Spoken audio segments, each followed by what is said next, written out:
Ya, assalamualaikum warahmatullahi wabarakatuh. Alhamdulillahirrabbilalamin. Puji syukur kita panjatkan kehadirat Allah Subhanahu wa Ta'ala yang telah memberikan kita segala rahmat serta karunia-Nya sehingga kita berada dalam naungan dan kasih sayang Allah Subhanahu wa Ta'ala.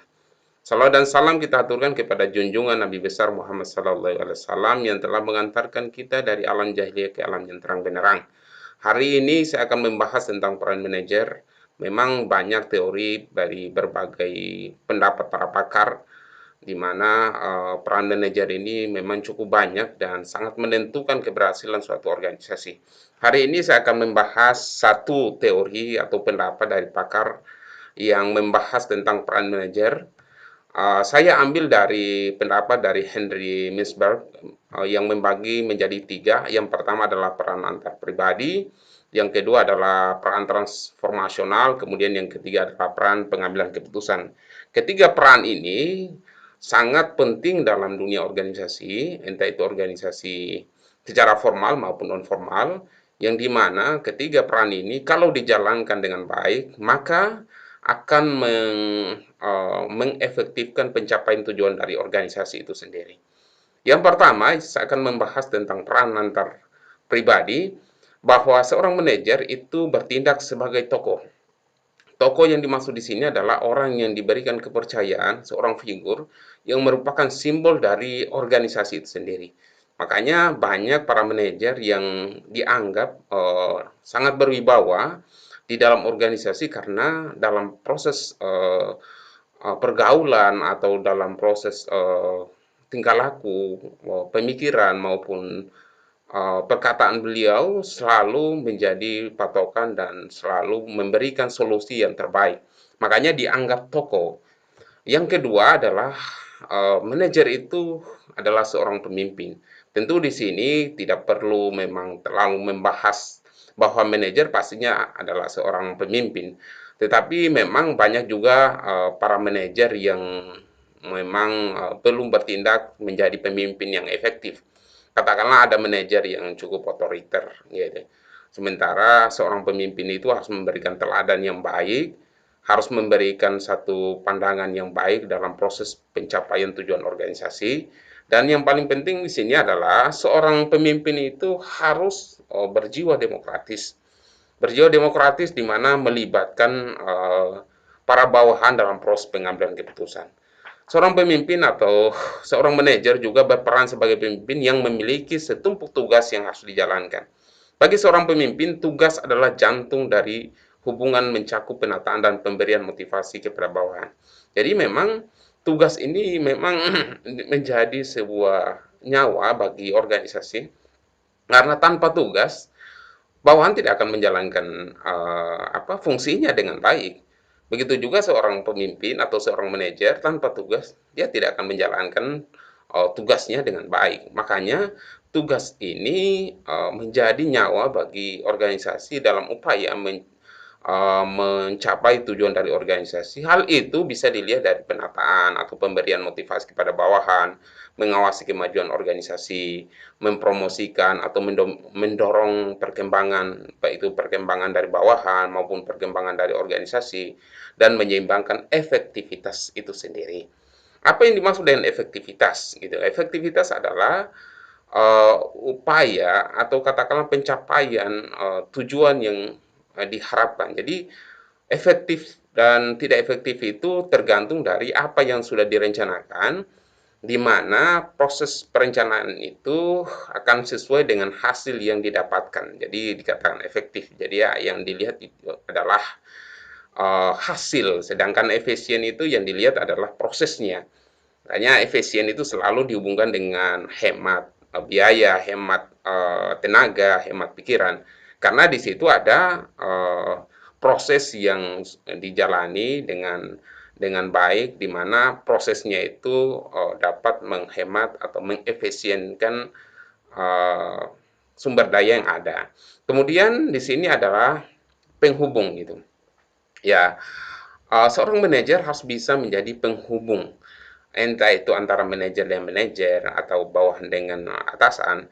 Pada sisi yang lain, dalam konteks peran antar pribadinya, seorang pemimpin juga harus menjadi penghubung, seorang komunikator yang handal, seorang pelobi yang handal. Dalam arti kata bahwa seorang manajer harus dapat membangun dan memelihara kontak atau komunikasi di dalam dan di luar organisasi, membuat bisnis atau membuka bisnis, korespondensi, tanya jawab, atau katakanlah merespon berbagai macam aduan atau tuntutan atau kebutuhan dari masyarakat, para user atau katakanlah para pelanggan dan sebagainya, atau merespon berbagai kebutuhan dari bawahan itu sendiri.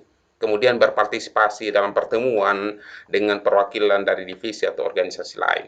Jadi seorang manajer itu harus menjadi seorang komunikator yang handal sebenarnya, karena kalau seorang manajer punya kemampuan dalam mengkomunikasikan segala keperluan dan tugas dari organisasi, maka apa apa yang para bawahan yang ada di dalamnya itu akan dengan mudah dimengerti oleh bawahan dalam menjalankan tugasnya pastinya.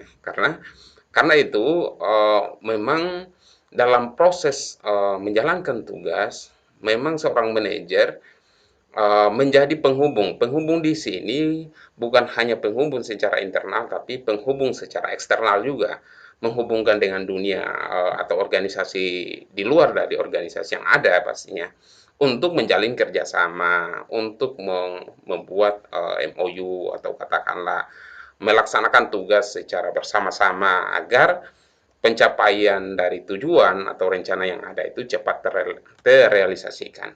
Kemudian peran informasional. Di sini ada pemantau atau katakanlah pengawas. Manajer juga berperan sebagai pemantau atau pengawas.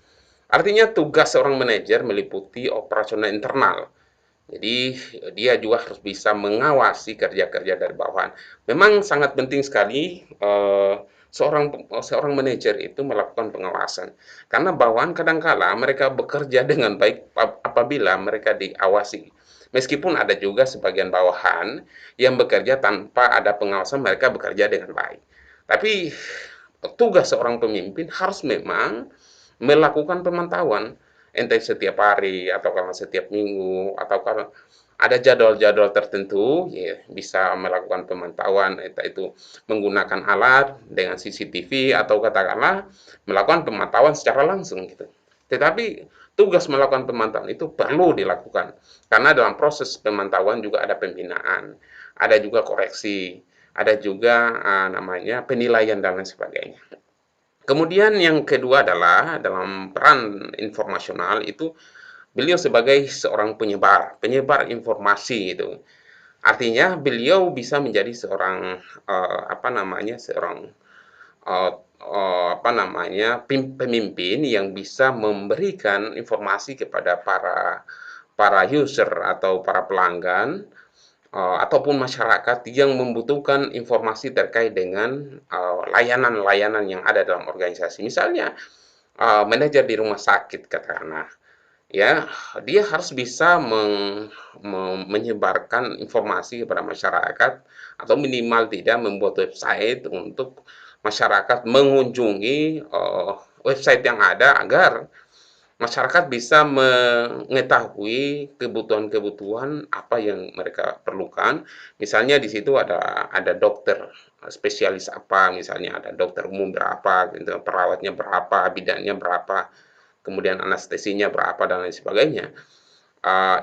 Informasi-informasi dibutuhkan sekali. Kemudian biaya obat, daftar obat, bahkan anggaran juga kalau bisa dimasukkan dalam website gitu.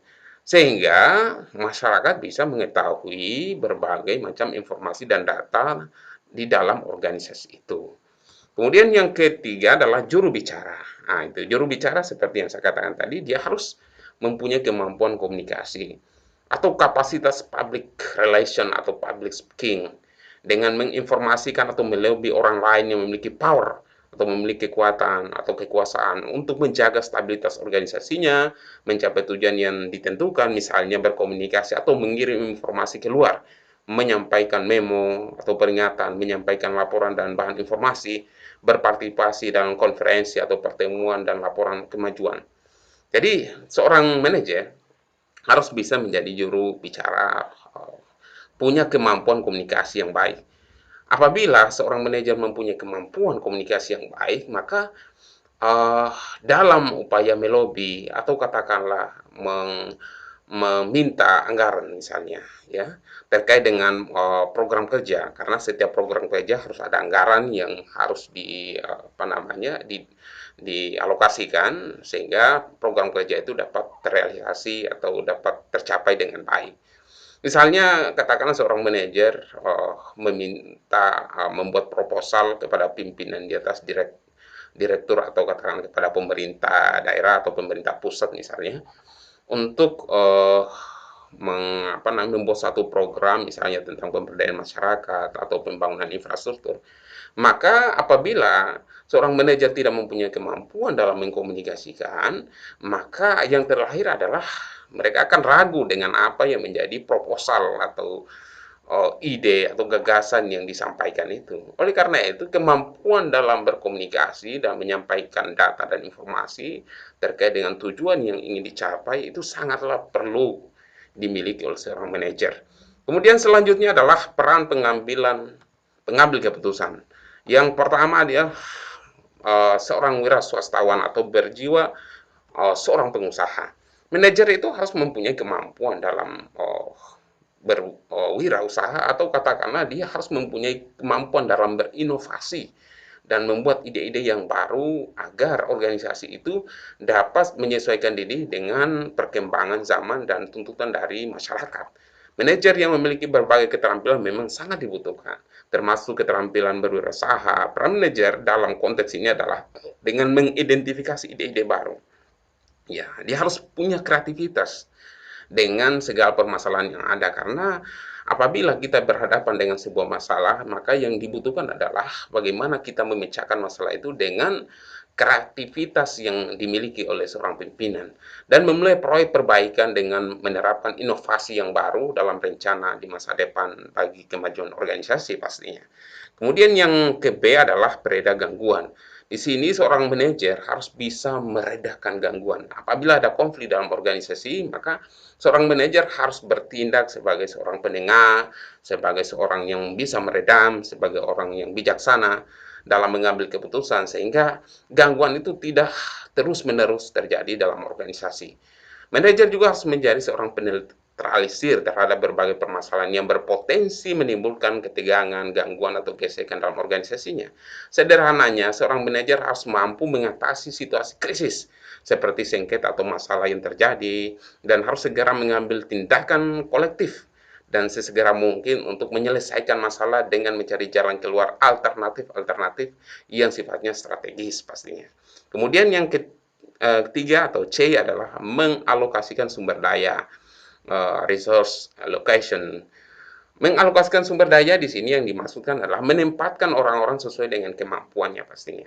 Atau memanfaatkan sumber daya yang ada sesuai dengan apa yang menjadi fungsinya. Peran lain dari seorang manajer adalah mengalokasikan sumber daya yang dimiliki organisasi serta berwenang mengendalikannya. Jadi seorang manajer harus bisa menempatkan orang-orang yang mempunyai keahlian di bidangnya dan mereka harus ditempatkan sesuai dengan kemampuan itu. Misalnya dalam jabatan organisasi ada seorang manajer pemasaran, maka dia harus ahli dalam pemasaran. Manajer misalnya dalam publikasi, dia harus ahli dalam publikasi. Manajer dalam perencanaan, dia harus mampu dalam membuat perencanaan forecasting atau peramalan tentang kondisi organisasi yang masa depan. Atau katakanlah dia ditempatkan di manajer di sumber daya manusia, maka dia harus mempunyai kemampuan dalam menganalisis sumber daya manusia yang sesuai dengan kemampuan dan kebutuhan dari organisasi. Dalam pengalokasian sumber daya tentunya manajer membutuhkan kemampuan menganalisis potensi sehingga tidak salah dalam menempatkan sesuatu. Kemudian yang ketiga adalah perunding atau negosiator. Ini berhubungan juga tadi dengan peredah gangguan karena seorang manajer juga harus bisa menyelesaikan berbagai permasalahan yang ada. Peran terakhir yang harus dijalankan seorang manajer adalah peran negosiasi, peran juga komunikator, peran pelobi juga. Negosiasi dilakukan untuk berbagai kegiatan dengan berbagai organisasi lain atau individu lain, tujuannya untuk meningkatkan kualitas sumber daya dalam mencapai tujuan organisasi secara efektif. Jadi apabila ada organisasi lain yang melakukan kegiatan kerjasama, maka dia menjadi perunding atau negosiator, atau katakanlah ada permasalahan antara organisasi A dengan organisasi B, manajer harus bertindak sebagai negosiator atau perunding. Itu saja yang bisa saya sampaikan. Semoga dapat memberikan manfaat kepada kita semuanya. Billahi taufiq wal hidayah. Assalamualaikum warahmatullahi wabarakatuh.